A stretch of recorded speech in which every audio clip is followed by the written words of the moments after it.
Bapak Ibu Saudara, mari kita melihat ke Galatia pasal yang ke-5, ayat yang ke-16 sampai yang ke-26. Tak lupa kembali saya menyapa dan mengucapkan selamat datang buat Pak Ameng. Saudara kita yang datang paling jauh, saudara, dari Jakarta menuju ke tempat ini ya. Jadi kita mau appreciate ya. Kalau saya dari rumah cuma 5 menit Pak Ameng ya. Kalau Pak Ameng dari Jakarta perlu waktu yang cukup panjang. Saudara, saya ingin mengajak kita melihat pada ayat yang ke-16 sampai yang ke-26. Tampaknya ayat ini sudah sering kita baca, tetapi Bapak Ibu Saudara, saya ingin kita melihat lebih mendalam apa yang disampaikan Tuhan melalui Rasul Paulus kepada kita. Judul pembacaan Alkitab kita adalah Hidup Menurut Daging, Roh atau Taurat. Saudara, ada satu kata di sana yang saya tambahkan dengan alasan, Bapak Ibu Saudara, yaitu kata Taurat. Karena memang kata itu adalah kata yang berulang kali disebutkan di dalam surat Galatia yang terkait dengan isu yang terjadi di tengah-tengah jemaat-jemaat di Galatia. Karena apa Bapak Ibu Saudara? Karena pemahaman orang-orang Galatia yang dahulunya sudah baik, sudah benar, mereka percaya bahwa keselamatan itu adalah anugerah Allah oleh iman dalam Yesus, tetapi kemudian datang pengajar-pengajar dari Judea, dari Yerusalem datang menuju ke Antioquia dan kemudian ke Galatia, membawa satu ajaran baru yang disebut oleh Rasul Paulus sebagai Injil yang lain. Injil yang lain karena tidak sesuai dengan kebenaran yang Tuhan sampaikan kepada rasul-rasul. Kalau saudara baca dalam Galatia pasal 1 berulang kali Rasul Paulus mengatakan, ini bukan ajaran manusia. Saya tidak dapat dari manusia. Bahkan saya juga tidak mendapatkan dari rasul-rasul. Tetapi dari Kristus sendiri. Itu sebabnya dia sebut nama Injilnya itu adalah Injil Kristus. Kalau saudara baca dalam Galatia pasal 1 berulang kali dia katakan, ini bukan dari manusia. Ini dari Tuhan, ini dari Kristus. Bapak Ibu Saudara, sungguh bersyukur karena apa yang kita dengar, apa yang kita pelajari, apa yang kita terima, apa yang kita percaya dan yakini sampai hari ini, itu adalah Injil Kristus. Berasal dari Tuhan, bukan dari manusia. Amin. Kemuliaan buat Tuhan, amin. Sudah berikan Injil kepada kita agar kita beroleh keselamatan.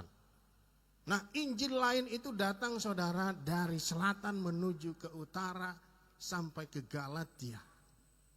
Injil yang lain itu mengatakan bahwa Kristus tidak cukup untuk selamat.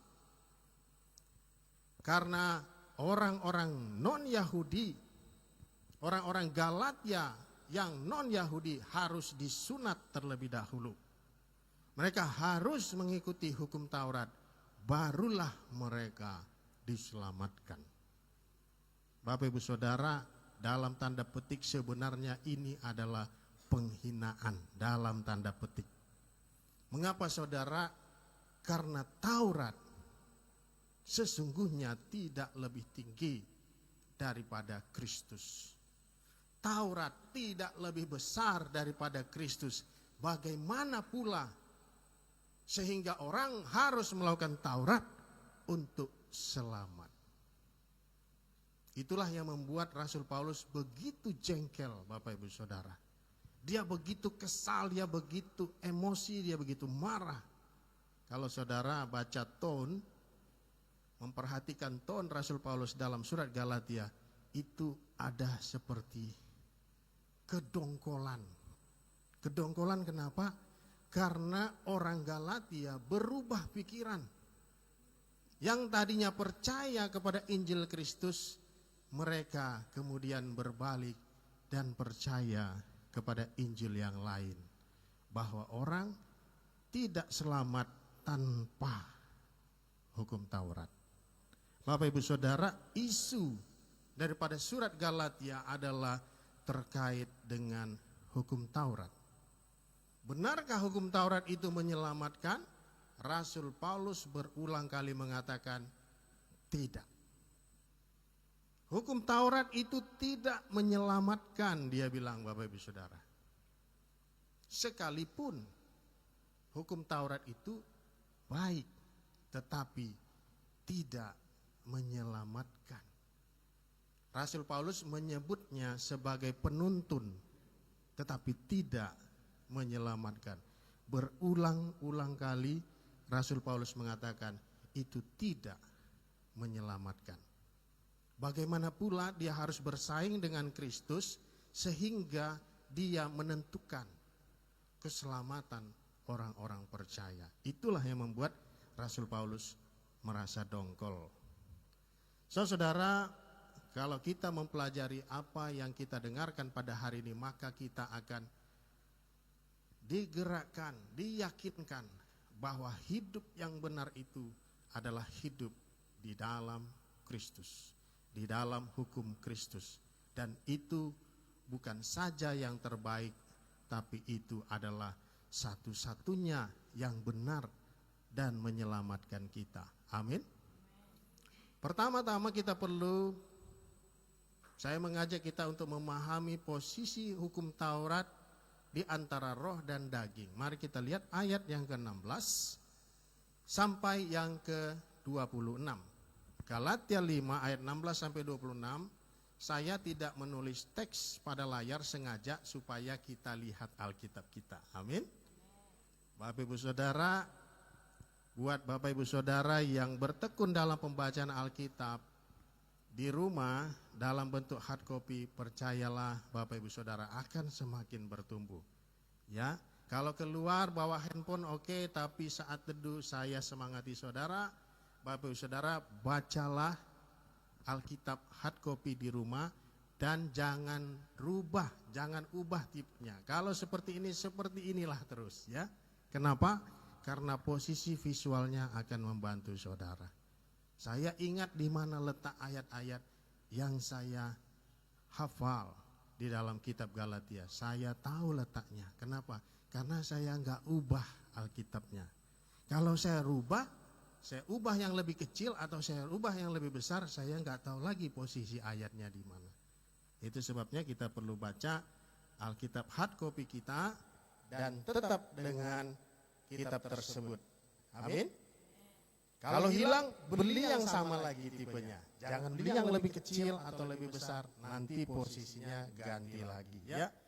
Baik Bapak Ibu Saudara, mari kita melihat ayat 16 sampai 26. Ya, kebetulan Ibu Desi memegang mic ya, selalu siap menjadi asisten saya untuk membaca ayat ya. Mohon dibantu Ibu Desi ayat 16 sampai 26. Hidup menurut daging atau roh. Maksudku ialah hiduplah oleh roh, maka kamu tidak akan menuruti keinginan daging. Sebab keinginan daging berlawanan dengan keinginan roh, dan keinginan roh berlawanan dengan keinginan daging. Karena keduanya bertentangan, sehingga kamu setiap kali tidak melakukan apa yang kamu kehendaki. Akan tetapi jikalau kamu memberi dirimu dipimpin oleh roh, maka kamu tidak hidup di bawah hukum Taurat. Perbuatan daging telah nyata, yaitu percabulan, kecemaran, hawa nafsu, penyembahan berhala, sihir, perseteruan, perselisihan, iri hati, amarah, kepentingan diri sendiri, percideraan, roh pemecah, kedengkian, kemabukan, pesta pora, dan sebagainya. Terhadap semuanya itu kuperingatkan kamu, seperti yang telah kubuat dahulu, bahwa barang siapa melakukan hal-hal yang demikian, ia tidak akan mendapat bagian dalam kerajaan Allah. Tetapi buah roh ialah kasih, sukacita, damai sejahtera, kesabaran, kemurahan, kebaikan, kesetiaan, kelemah lembutan, penguasaan diri. Tidak ada hukum menentang hal-hal itu. Barang siapa menjadi milik Kristus Yesus, ia telah menyalibkan daging dengan segala hawa nafsu dan keinginannya. Jikalau kita hidup oleh Roh, baiklah hidup kita juga dipimpin oleh Roh. Dan janganlah kita gila hormat, janganlah kita saling menantang dan saling mendengki. Baik, terima kasih Ibu Desi. Bapak Ibu Saudara, seringkali orang hanya membandingkan antara roh dengan daging pada perikop ini. Hidup menurut daging dan hidup menurut roh. Ada satu saudara yang tersimpan, yang terselip di dalam ayat tersebut, yaitu hidup menurut Taurat. Dari mana kita tahu Bapak Ibu Saudara? Ayat 18. Akan tetapi jikalau kamu memberi dirimu dipimpin roh, maka kamu tidak hidup di bawah hukum Taurat. Jadi ada hidup menurut daging, mengikuti keinginan daging, ada hidup menurut hukum Taurat, dan ada hidup menurut roh Kristus, menurut hukum Kristus. Jadi ada 3 jenis cara hidup, ada 3 jenis prinsip hidup Bapak Ibu Saudara. Dan mari kita melihat bagaimana perbandingan antara hukum Taurat dengan hukum Kristus. Kita lihat pada Matius pasal yang ke-5.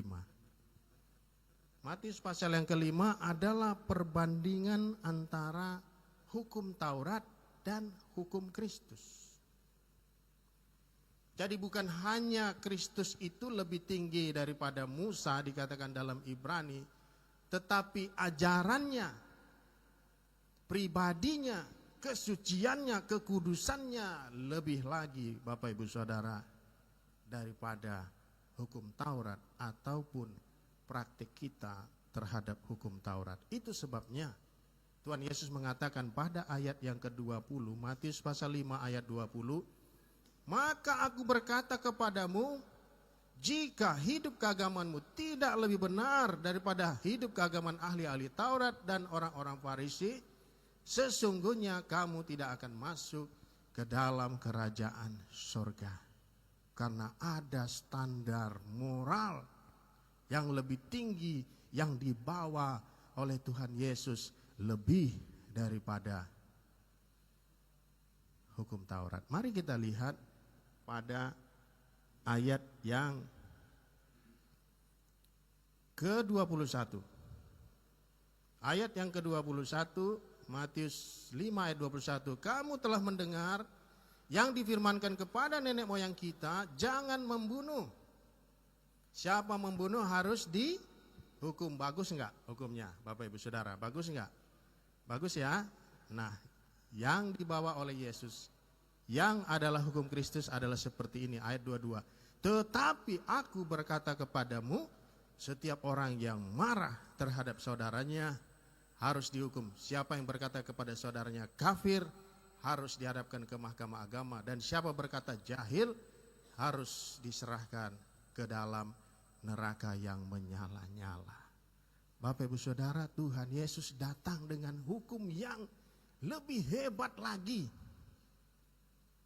Makanya Rasul Paulus merasa, kenapa kamu berbelok dan berbalik kepada hukum Taurat, sementara Kristus sudah datang dengan hukum yang lebih hebat lagi. Itu sama saudara, handphone kita rusak-rusak, tiba-tiba ditawarin iPhone 15, iPhone yang paling baru, kita maunya yang rusak-rusak, ya kan? Itu seperti udah datang hukum Kristus, masih hukum Taurat itu. Kita lihat lagi Bapak Ibu Saudara, pada ayat yang ke-27. Kamu telah mendengar firman jangan berzina. Bagus enggak itu hukumnya Bapak Ibu Saudara? Oh bagus. Banyak orang gagal ini malah, ya. Tapi Tuhan Yesus datang dengan yang lebih signifikan lagi pada ayat 28. Tetapi aku berkata kepadamu, Setiap orang yang memandang perempuan serta menginginkannya sudah apa? Sudah berzina dengan dia di dalam hatinya. Tuhan datang dengan hukum yang lebih dahsyat lagi, Bapak Ibu Saudara. Bapak Ibu Saudara bisa baca Matius pasal 5. Ada satu ayat lagi yang bagus juga. Ayat yang ke-43. Kamu telah mendengar firman, kasihilah sesamamu manusia dan bencilah musuhmu. Bagus enggak ini? Lumayan, ya. Bencilah musuh kayaknya karena kita udah sering dengar di gereja, ya. Tapi kasihlah sesamamu, bagus. Tapi coba kita lihat apa yang dikatakan Tuhan Yesus. Apa yang menjadi hukum Kristus, ayat 44. Tetapi aku berkata kepadamu, kasihlah musuhmu dan berdoalah bagi mereka yang menganiaya kamu. Hukumnya lebih tinggi, Bapak Ibu Saudara. Makanya Tuhan Yesus bilang, kalau kamu dibawa ahli Farisi, orang Farisi, ahli Taurat, kamu tidak layak. Karena apa? Karena itu standarnya masih rendah. Kita harus ikut hukumnya Kristus. Makanya Bapak Ibu Saudara tadi saya bilang ada 3 jenis.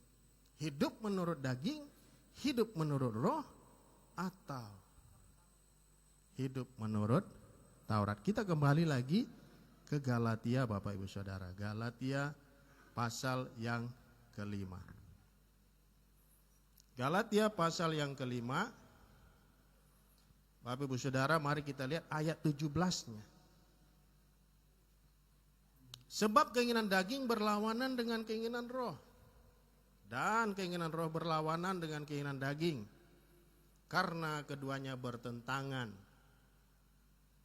Sehingga kamu setiap kali tidak melakukan apa yang kamu kehendaki. Artinya apa, Bapak Ibu Saudara? Kalaupun kita ikut hukum Taurat itu, yang bagus itu, yang memberikan kita standar moral yang bagus, tetapi kita tidak selalu berhasil. Kita akan gagal. Pertanyaannya, kalau gagal, bagaimana kita membayar kegagalan itu? Bagaimana kita menebus kegagalan itu? Apakah kita melakukan hukum Taurat lebih banyak lagi?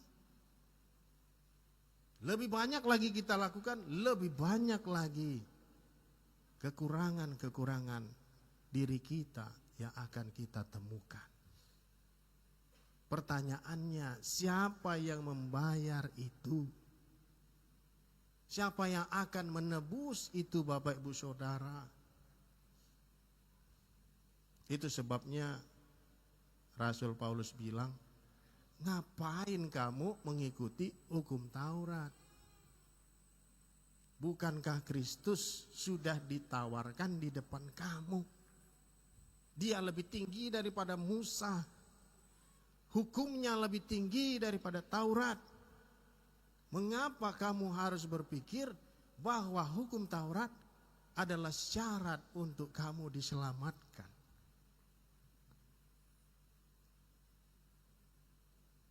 Bapak Ibu Saudara,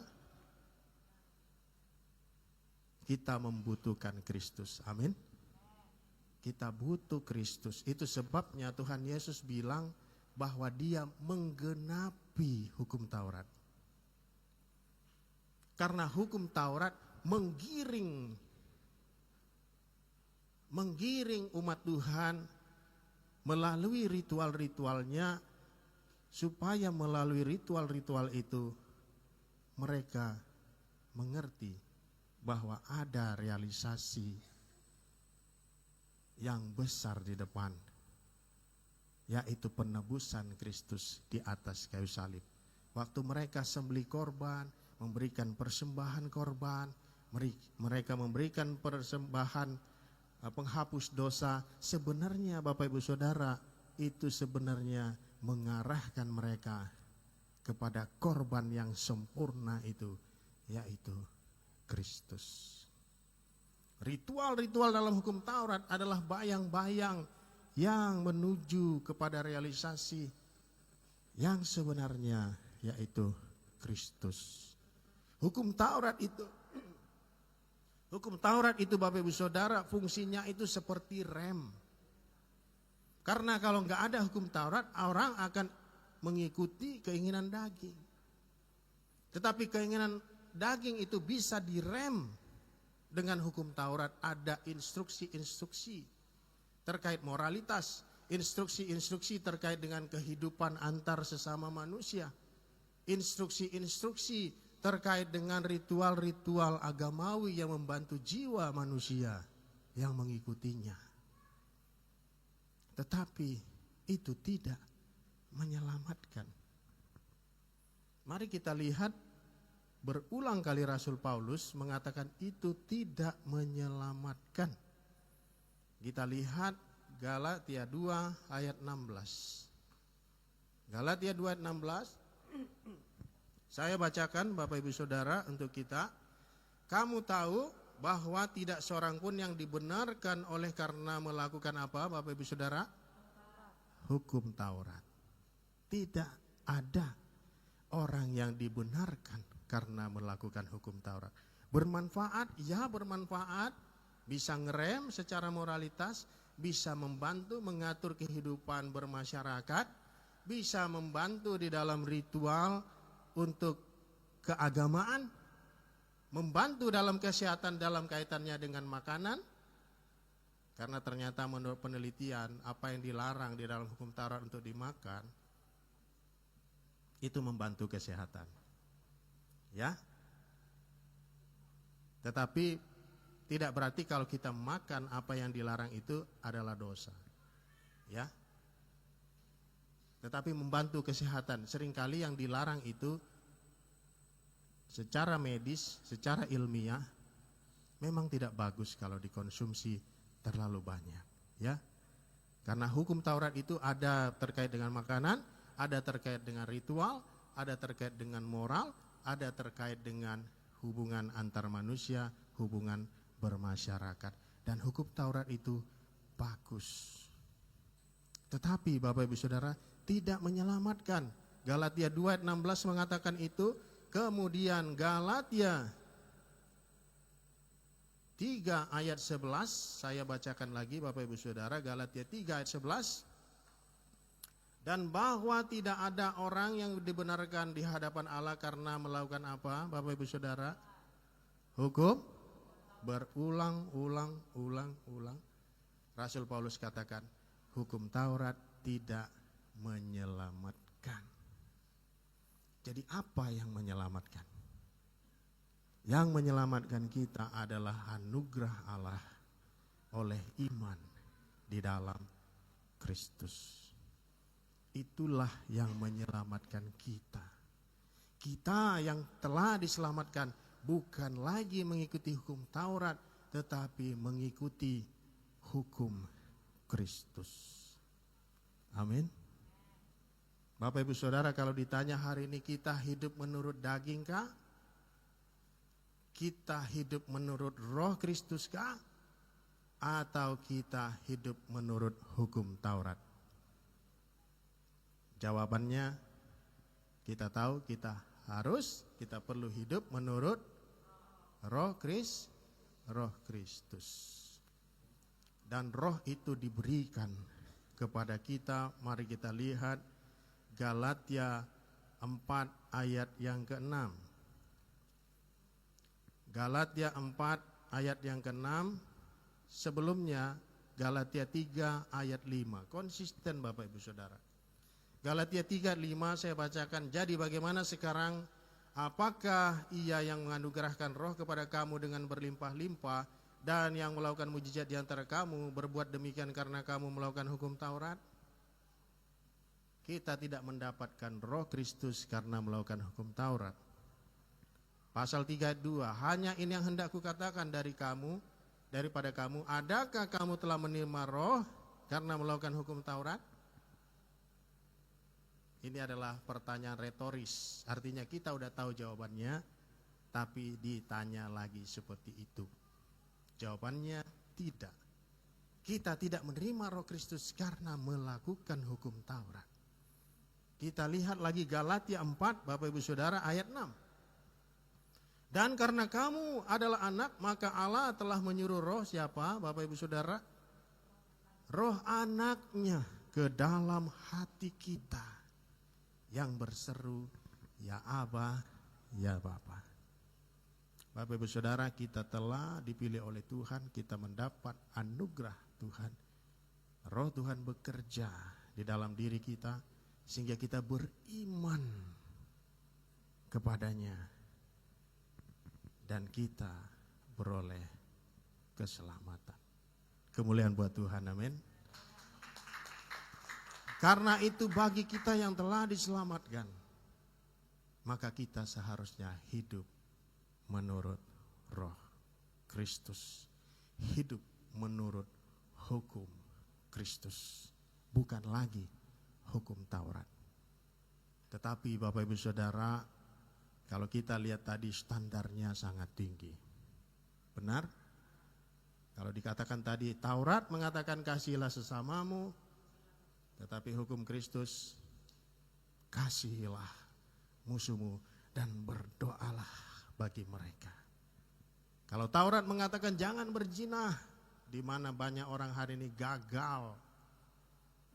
Seperti film Part-Time Wife yang nonton Netflix, ya, suaminya gagal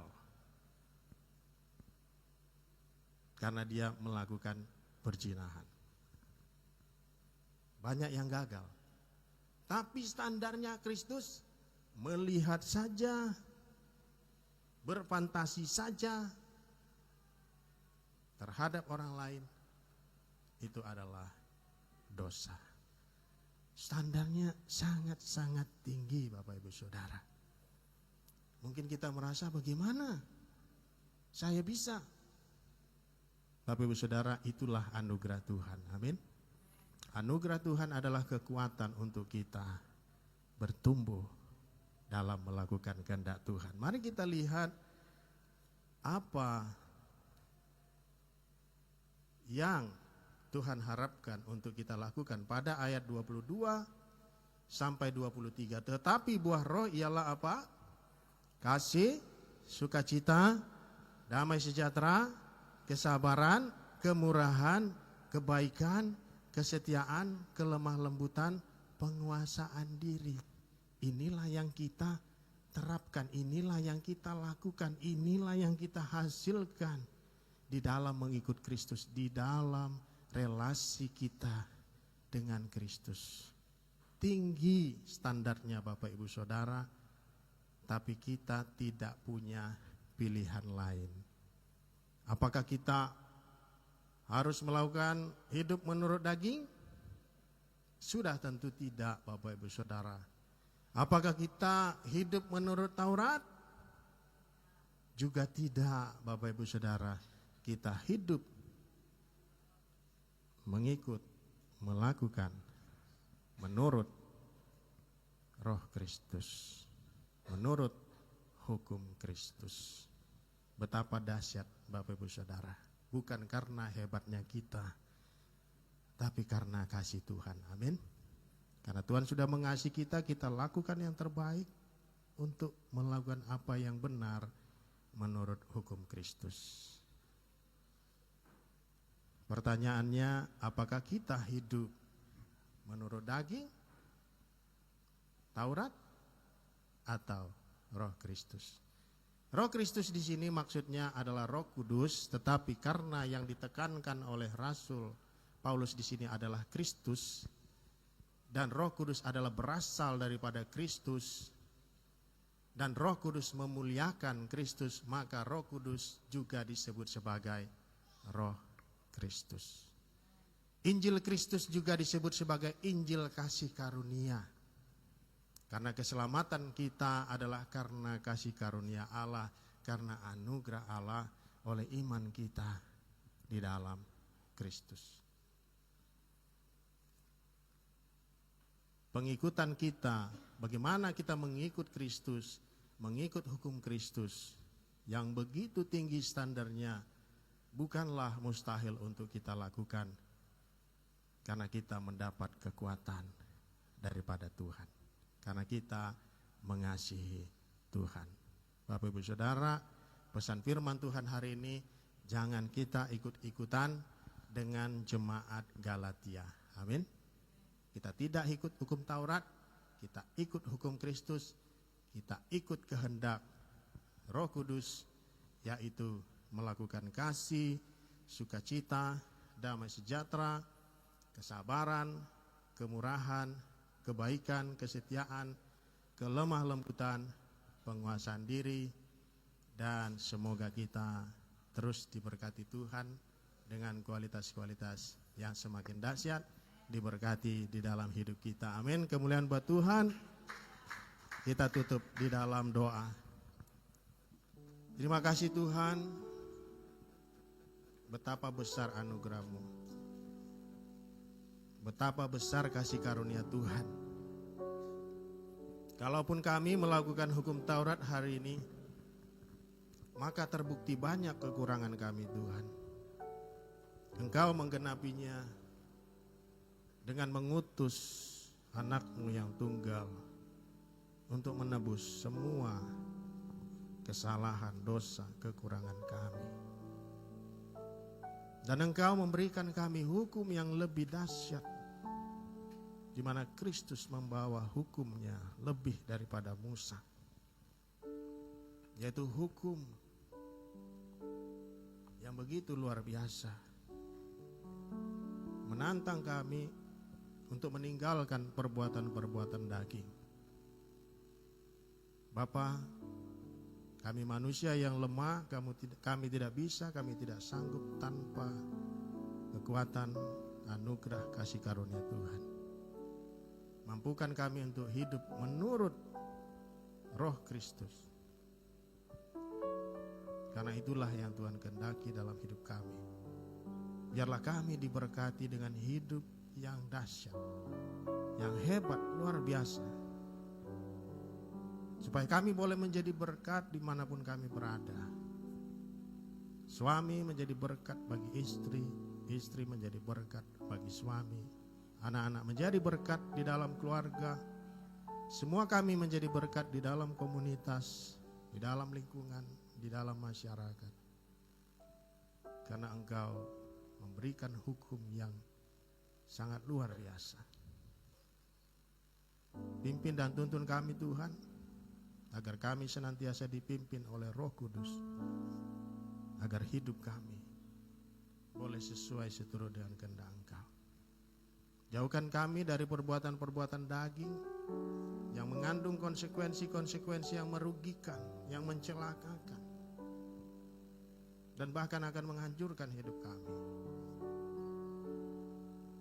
Biarlah Tuhan, hidup kami serahkan di dalam tangan Tuhan, dalam pimpinan bimbingan Tuhan.